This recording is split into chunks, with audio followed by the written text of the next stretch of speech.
Greetings and salutations, my name is JW608 and today I am playing Plasma.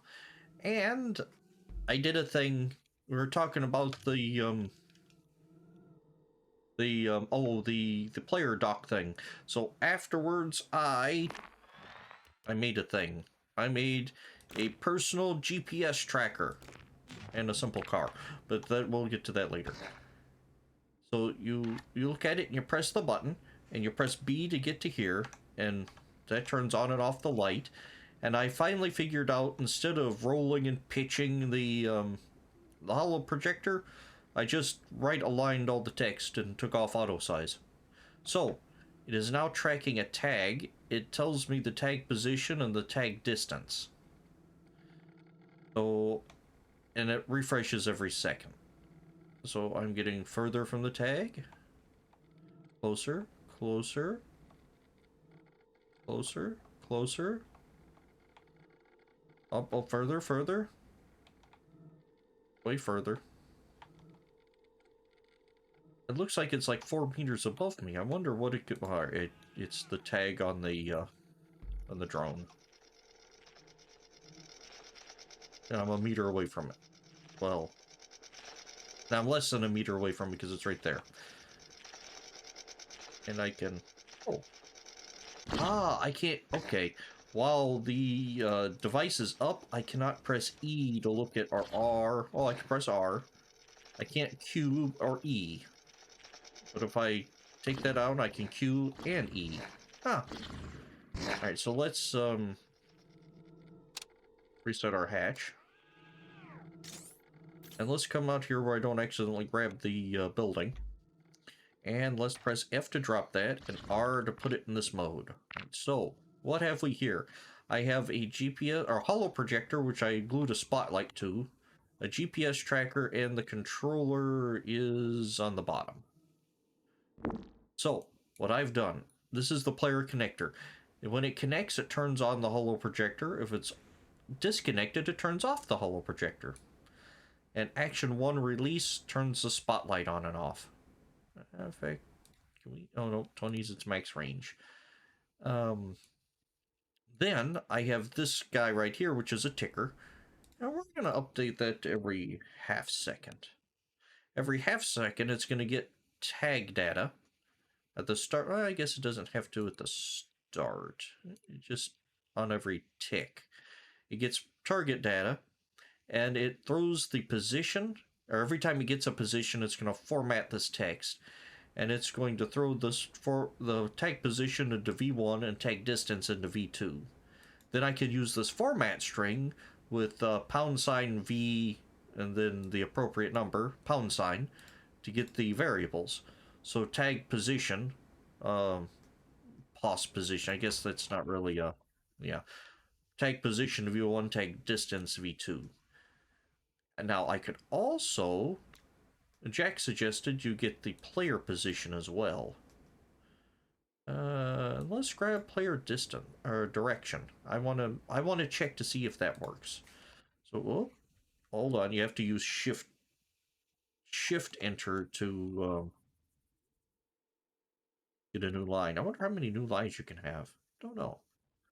Player position is going to be # V3 # shift tag. Player direction # V4 # Y.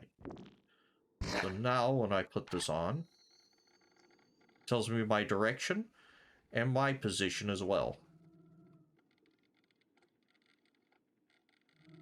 It doesn't, I don't have the target direction showing, but that's gonna get complicated if I have too many of these things going. Well, you can put a formatter through a formatter. Let's see. Yeah, like this. So let's, this formatter, I had 2 formatters feeding into each other. So, V1, V2, and this was V1, which has its own V1, 2, 3, 4. Ah, that's direction. Okay, so the direction of that tag is... Now, that's interesting, because you'll notice I am turning... Oh no, that needs to be, what, 1? Yeah. Notice I did a 360. Oh no, its direction is right.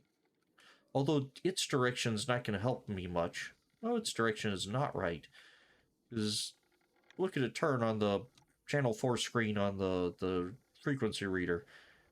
The direction of this is not quite right. Because direction is 360 degrees with 360 for, where is it? 65, 50. With 360 or 0, they're both the same, being north. So if you're going a heading of 0, you're going north. 90 being east, 180 being south, 270, I think 260, 270 being west. So that would be your heading. The player direction is that's the heading. And that's information I probably need to know. All right, so let's tinker with that a little more, because we can go to this holo projector and we can adjust the background opacity so we can make it more opaque. In fact, you can do 100% opaque. So now it's just this wall that you can't see through. Let's not give it 100% opacity. Let's give it 33% opacity, and let's make that green. That color green. That good? Oh yeah, I like that better. It gives a more tactical feel, but I can still see through it should I need to. Awesome. And that's, no, I don't want the device browser. I want F6. Yeah. Personal GPS tracker. We're going to save this. So now my updates to the adding the stuff goes to this personal GPS tracker. I also made this real simple car because I was trying to figure out how hinges work. I have this button here, turn on and off these lights. Then I have the docking station with some relays to these joints and motors. So forward goes forward, back goes back, but slightly slower. If I hold down A, it moves all the joints. So I should be moving in a circle. And D, it goes the opposite way. Is this the best way to move? No, most definitely not.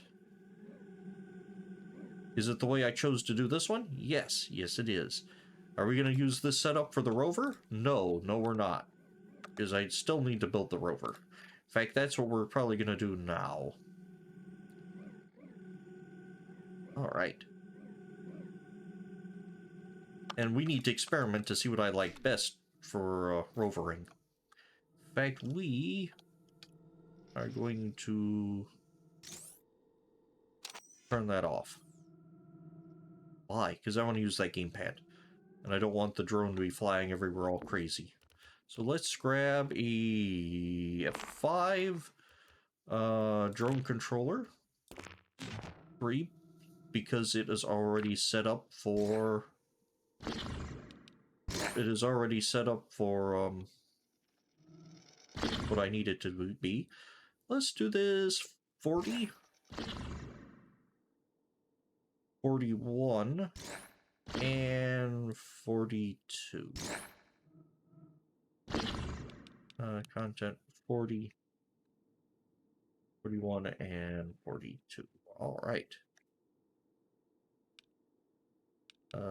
Enter. Exit. And what is the stick is 42. Label. Stick 42. All right. No.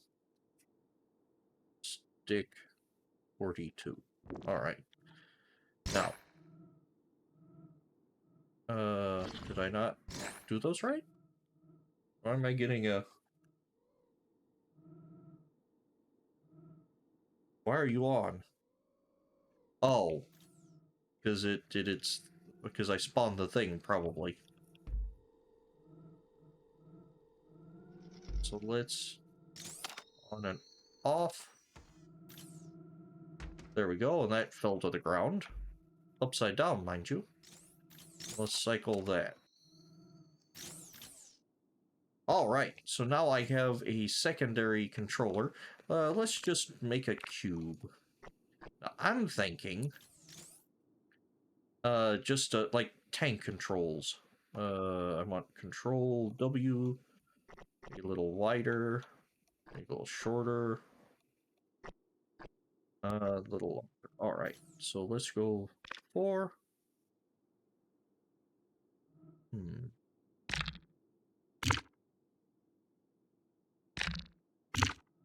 This is not the actual rover, this is a test. Let's invert that and invert that. That's what motor 1 and 2 are. Are that? Let's see, game pad interface. And oh, I guess we should probably give it some tires. By the way, objects do not have self-clipping. So they will never collide, or but it's self-clipping, is that have self-collision. So it won't collide with itself. Oh, and I don't need the gamepad, I guess. Just for this test, we're going to use the gamepad. Alright. Gamepad 1 and 2 were left. 3 and 4 were right. So let's grab left stick, Y-axis. I know this is not going to be very fast, but this is a quick and dirty test. Alright. Let me grab my controller, and I hold the left stick forward and the right stick back. Alright. Both forward. Back. That would free up the left and right axes on the sticks to do something else. Oh, the D-pad apparently control is the same as the left stick. Okay, that makes sense. So let's do something else. Let's stick math expression.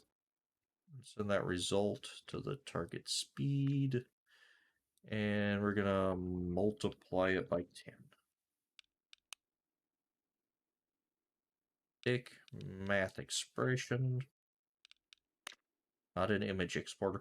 Man, I've been just scrolling through this, and this thing is powerful. I mean, it has a way for the game to access your serial ports.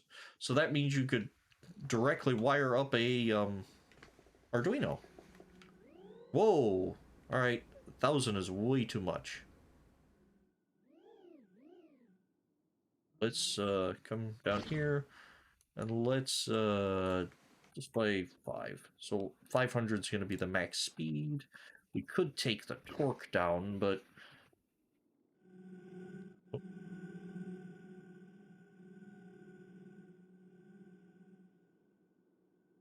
Okay. I can dig it. Alright, you know what? I like this scheme. This tank control scheme. I like that a lot.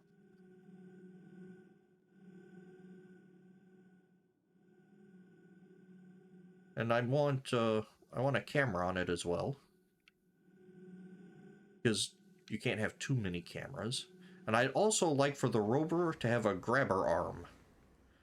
That's another thing I want. Alright, grabber arms. You know what? I could, to free up the sticks entirely, we could use triggers. Trigger evaluate, and well, I could use the shoulder. Oh, but that means I can't back up. It means I only have forward. So you're right. The The sticks are better. Okay. Left stick expression and evaluate. Right stick Y, evaluate and expression. Well, value. Um, variable. The best I can tell, there does not seem to be a range limit for the Wi-Fi. Oh, I actually had a Wi-Fi. The brain help me. Transceiver. Hmm. Okay. So what I'm thinking is I have a drone station like that to control the drone, and I'll have a rover station, and I'll have the game pads will be, well, I'll have it be able to switch between the game pads, I guess. So if I'm driving the rover, I'll turn off the ability to gamepad the drone. I'm probably gonna have to rebuild all of this. Huh. Or I guess I don't have to well, yes, I want to rebuild. Well, no, I wanted this drone in its station, and then I want a separate rover and a rover station. Then I'll have to figure out a way how to get both working without interfering with each other. So I want two separate entities for future use is what I'm trying to say, not specifically for my mission at hand, which is going to be exploring a map using these drones. Robots. Remote, well, are they really robots? Remote controlled devices. Yes, and I do think I like the tank. It's because I'm not fooling around with joints and all that. And I can turn on the spot. Awesome. All right. So I have been JW608. This has been, what has this been? This has been Plasma. I almost said it was Star Maid. Old habits and all that. This has been Plasma, and I will dig you cats later. Oh. Am I gonna need, shock observers and stuff? Huh. Don't know. Anyway, I'll dig you cats later.